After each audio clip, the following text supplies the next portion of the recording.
हमारे एरिया में ऊंचा बोलने की इजाजत नहीं है रे डीके। अच्छा, लेकिन फिर भी तुम्हारा स्वागत है, आ जाओ। ठीक है।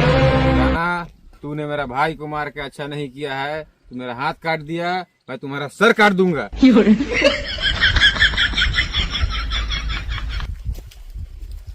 हमारे एरिया में आ गए हो डीके, इसीलिए अभी तक तुम जिंदा बचे हो।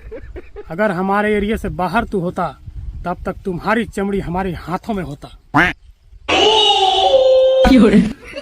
राणा, तुम्हारी मुलाकात डीके से नहीं, तुम्हारी मौत से हुई है। इस चीज को याद रखना तुम। राणा इतना कमजोर नहीं रे डीके, जो तुम्हारी धमकियों से डर जाएगा। मंगरू, ले ले।